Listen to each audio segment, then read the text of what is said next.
¿De qué están hechos los músculos, los tendones y los ligamentos?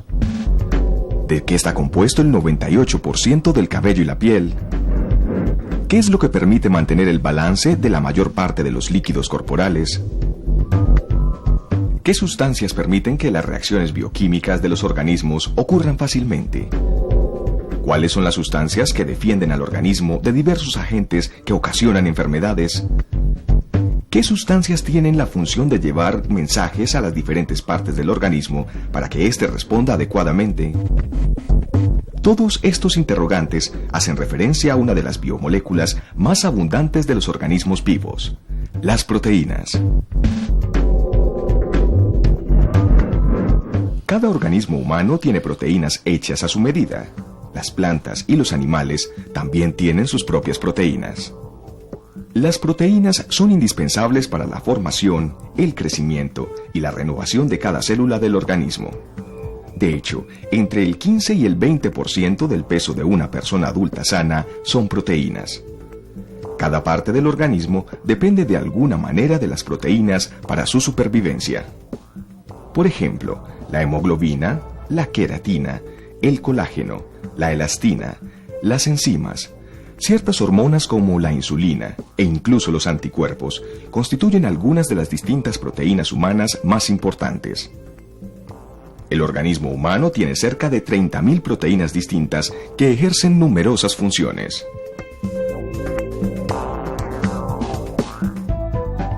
La palabra proteína viene del griego protos, que significa lo más antiguo, lo primero, lo cual da idea del importante papel que las proteínas cumplen en los organismos vivos.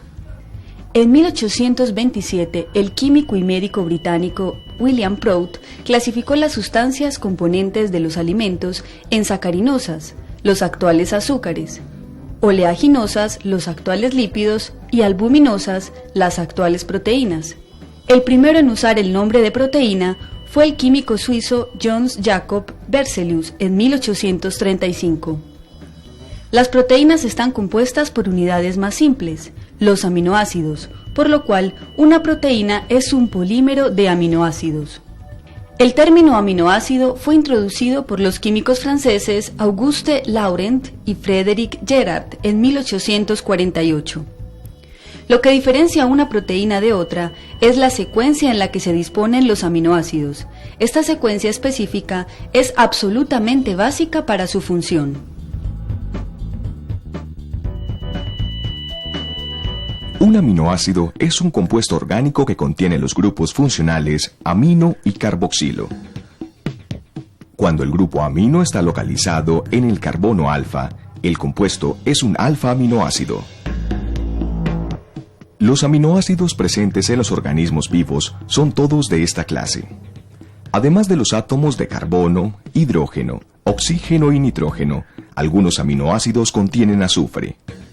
El que le da la identidad a cada uno de los alfa-aminoácidos es el grupo R, que corresponde a un conjunto de átomos más o menos complejo conocido como cadena lateral.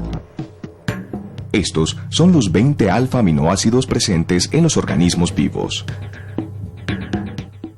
Es importante que estén presentes todos los aminoácidos esenciales y en las proporciones adecuadas de acuerdo con el grupo de edad. Lo importante cuando tenemos alimentos de origen vegetal es conocer cuál es su composición aminoácidica y hacer las mezclas apropiadas para que unos alimentos aporten los aminoácidos que hacían falta a una mezcla de proteínas y en última instancia conseguir una proteína de mejor calidad.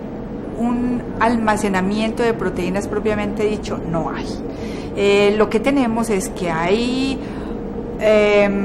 sistemas como el sistema muscular que está formado principalmente de proteínas.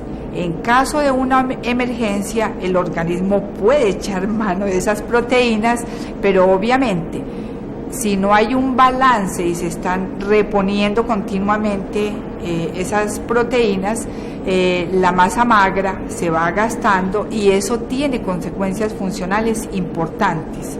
Inclusive cuando hay un deterioro grande de masa magra, puede haber un punto de no retorno que ya no es compatible con la vida. En la década de 1930, el profesor de bioquímica estadounidense William C. Rose desarrolló experimentos relacionados con la nutrición.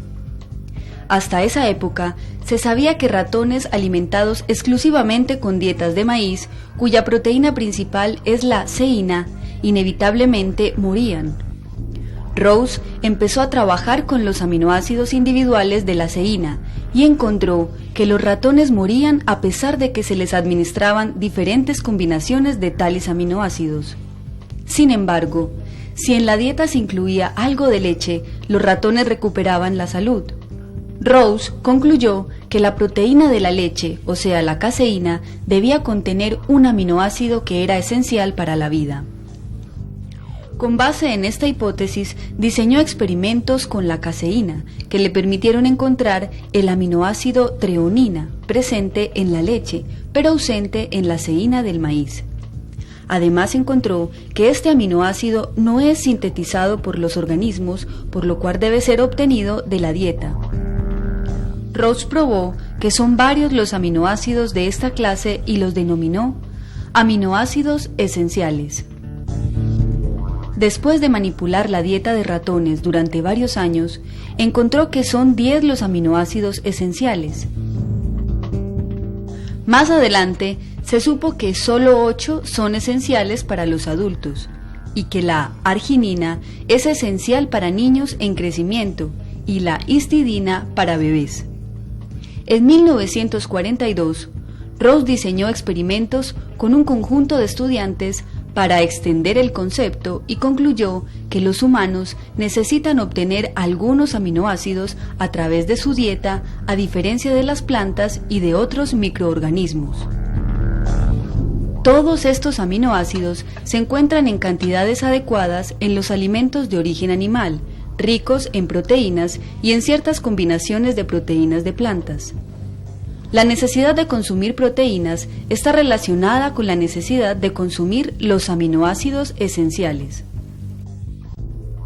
Si falta alguno de los 12, que no son esenciales, el organismo los puede sintetizar, pero los 8 esenciales no pueden ser sintetizados por el organismo. Para que se formen proteínas es necesario que se ensamble una serie de aminoácidos. De esta manera, lo que le da la identidad a cada proteína es la serie de aminoácidos diferentes unidos de manera particular, obedeciendo a un patrón exacto que origina sus propiedades. Por lo tanto, no es sorprendente que haya tantas proteínas en los organismos vivos, que cada especie viviente tenga sus propias proteínas distintivas y que cada individuo pueda emplear proteínas diferentes para llevar a cabo numerosas y diversas funciones. Si las proteínas de los alimentos pudieran absorberse intactas, lo que no puede ser porque son muy grandes, no servirían de nada. La proteína de la leche o de la soya no son proteínas humanas. Por lo tanto, es necesario descomponerlas en sus aminoácidos constituyentes, para que estos se absorban y vuelvan a integrarse en un orden diferente, apropiado a las necesidades del organismo que ingirió el alimento. Los aminoácidos se convierten en proteínas mediante la condensación entre el grupo amino de uno de ellos y el grupo ácido de otro. El enlace CN, carbono-nitrógeno, que resulta de la condensación de dos aminoácidos, se conoce como enlace peptídico. Este nombre fue propuesto por el químico alemán Hermann Emil Fischer, quien obtuvo el Premio Nobel de Química en 1902.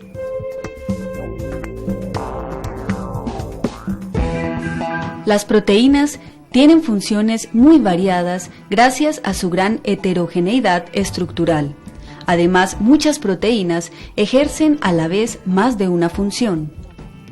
Una de las funciones más importantes es la estructural. Es desempeñada por proteínas que forman parte de las estructuras corporales en los tejidos muscular, óseo y cartilaginoso de los vertebrados. Algunas de estas proteínas son la queratina, presente en la piel, las uñas y el pelo; la elastina, que se localiza en los ligamentos, y el colágeno, presente en los huesos, los tendones y el cartílago. Son flexibles, pero ofrecen gran resistencia a la tracción. También son los elementos que definen la identidad de cada ser vivo, ya que son la base de la estructura del código genético ADN y de los sistemas de reconocimiento de organismos extraños en el sistema inmunitario. Esta función de defensa es ejercida por las inmunoglobulinas, sustancias que se unen a bacterias o virus para facilitar su destrucción y así proteger al organismo de las enfermedades. La función de transmisión de mensajes químicos a través del organismo es desempeñada por las hormonas. Estas proteínas son sustancias secretadas por las glándulas endocrinas y estimulan a ciertos órganos fundamentales que a su vez inician y controlan actividades importantes como el ritmo metabólico o la producción de enzimas digestivas y de la leche.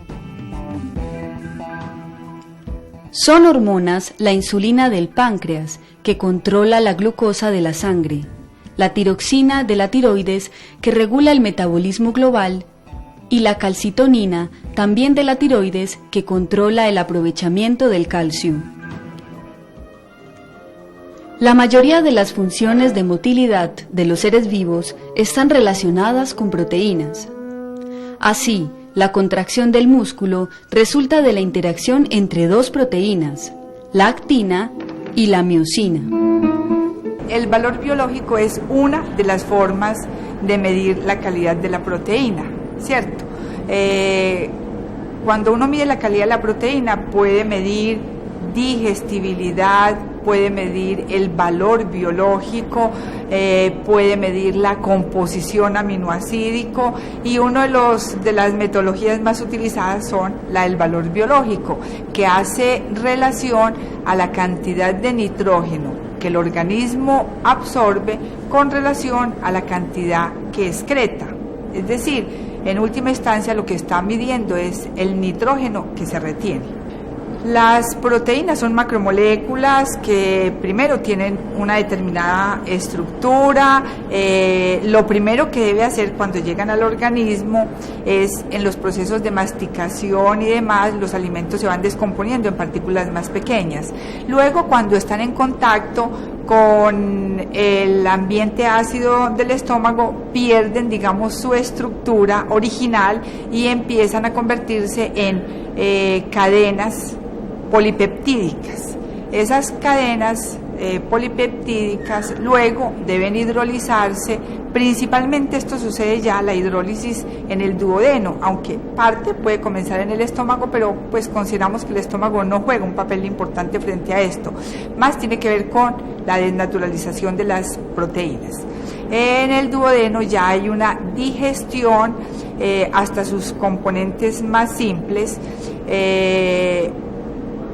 y en última instancia ya en el borde en cepillo de los enterocitos continúa la digestión hasta obtener aminoácidos libres, dipéptidos y tripéptidos que son absorbibles.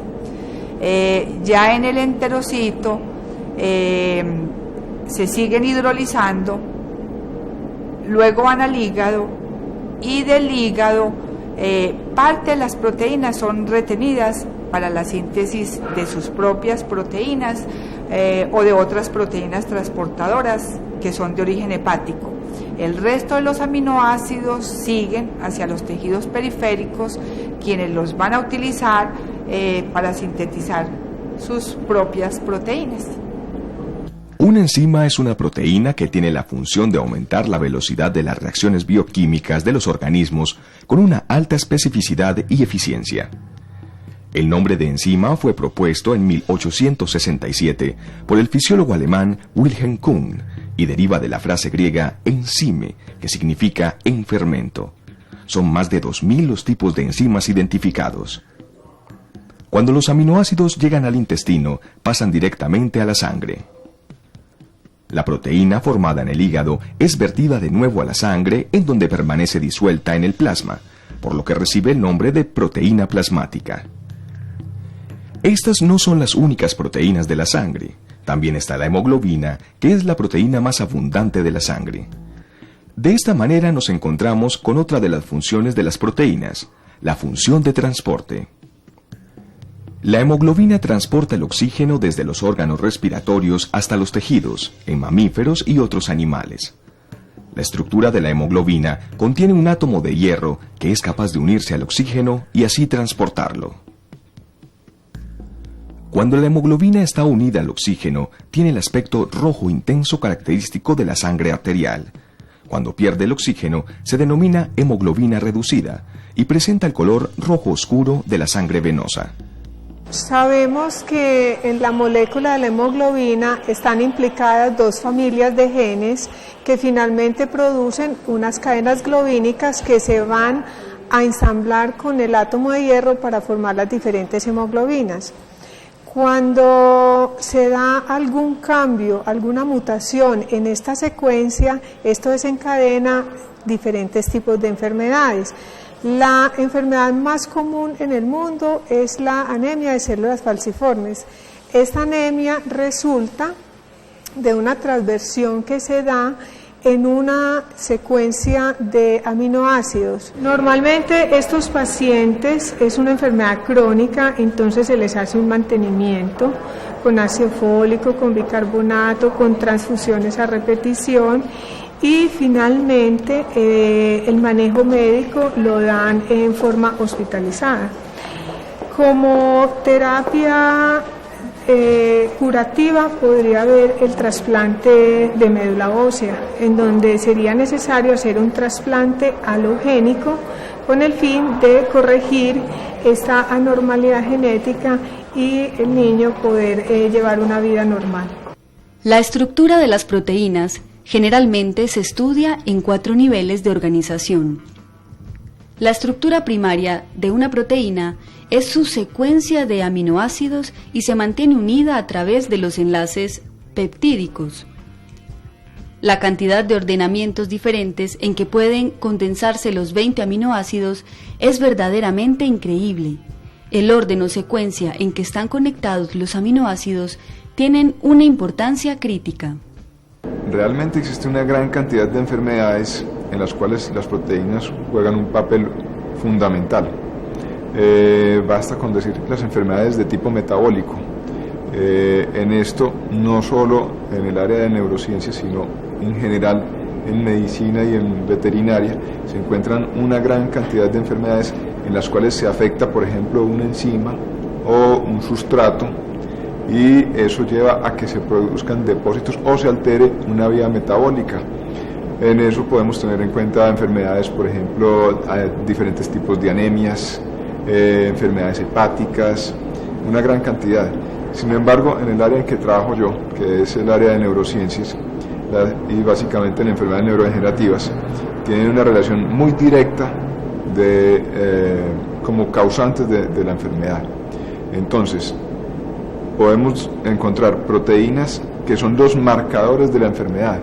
O sea, para poder decir que alguien tiene, por ejemplo, enfermedad de Alzheimer, necesitamos encontrar en el cerebro depósitos de ciertos péptidos, como es el caso del beta-amiloide, que nos indican que esa persona tiene la enfermedad. Si no encontramos beta-amiloide en ese cerebro, no podemos decir que esa persona tenga enfermedad de Alzheimer. La estructura secundaria de las proteínas es el plegamiento que la cadena polipeptídica adopta gracias a la formación de enlaces de hidrógeno entre los átomos que forman el enlace peptídico. Los puentes de hidrógeno se establecen entre los grupos carbonilo y amino del enlace peptídico. De esta forma, la cadena polipeptídica es capaz de adoptar conformaciones más estables. Hay varios tipos de estructuras secundarias. La hélice alfa, en la cual la cadena polipeptídica se enrolla en espiral sobre sí misma. Las láminas plegadas u hojas beta, que son estructuras en zigzag. La hélice de colágeno, que es una variedad particular de la estructura secundaria y da al colágeno una rigidez particular. El colágeno presenta una secuencia típica compuesta por la repetición periódica de grupos de 3 aminoácidos, glicina, prolina o hidroxiprolina y un tercero diferente. La frecuencia periódica de la prolina condiciona el enrollamiento peculiar en forma de hélice. Las fibras colágenas son los componentes más abundantes de la piel y de los huesos, suponiendo un 25% de la masa total de proteínas de mamíferos. Son flexibles, pero ofrecen gran resistencia a la tracción. La estructura terciaria es la disposición tridimensional de todos los átomos que componen la proteína, y es la responsable directa de sus propiedades biológicas, ya que la disposición espacial de los distintos grupos funcionales determina su interacción. Para las proteínas que carecen de estructura cuaternaria, la terciaria es la máxima información estructural que se puede obtener. La estructura terciaria es una disposición precisa y única en el espacio. La estructura cuaternaria se presenta cuando una proteína consta de más de una cadena polipeptídica. Esta estructura depende del número y naturaleza de las distintas subunidades y la forma en que éstas se asocian en el espacio. La última estructura que tiene una proteína es la responsable de la función biológica. Por tanto, la estructura cuaternaria es la que modula la actividad biológica de las proteínas que la contienen, y la separación de las subunidades a menudo conduce a la pérdida de funcionalidad. Cuando se cocina el alimento, algunas de sus proteínas se desnaturalizan. Esta es la razón por la cual los huevos hervidos llegan a ser duros y la carne cocida llega a ser firme. Un ejemplo clásico de la desnaturalización de proteínas se da en la clara de los huevos, que son en gran parte albúminas en agua. En los huevos frescos, la clara es transparente y líquida, pero al cocinarse se torna opaca y blanca, formando una masa sólida. Otro ejemplo es la nata que se produce por el calentamiento de la lactoalbúmina de la leche. La desnaturalización de las proteínas consiste en la pérdida de las estructuras de orden superior, secundaria, terciaria y cuaternaria, quedando la cadena polipeptídica. De esta manera cambia las propiedades físicas, tales como viscosidad y coeficiente de difusión, altera la solubilidad y produce la pérdida de la actividad biológica. Los agentes que provocan la desnaturalización de una proteína se llaman agentes desnaturalizantes y pueden ser físicos como el calor y químicos como los detergentes y disolventes orgánicos. Cuando el colágeno se desnaturaliza por ebullición, se convierte en una sustancia bien conocida, la gelatina. Las proteínas son biomoléculas formadas por unidades de aminoácidos. Los aminoácidos de los organismos humanos son 20, de los cuales 8 son esenciales, o sea que hay que consumirlos en la dieta. Las proteínas de la dieta se necesitan para reparar y mantener los tejidos del cuerpo y para el crecimiento y desarrollo. También son importantes las funciones de las proteínas como agentes de defensa del sistema inmunológico, como catalizadores de reacciones bioquímicas, función que desempeñan las enzimas, y como sustancias que facilitan la motilidad de los músculos. Cada parte del organismo depende de alguna manera de las proteínas para su supervivencia.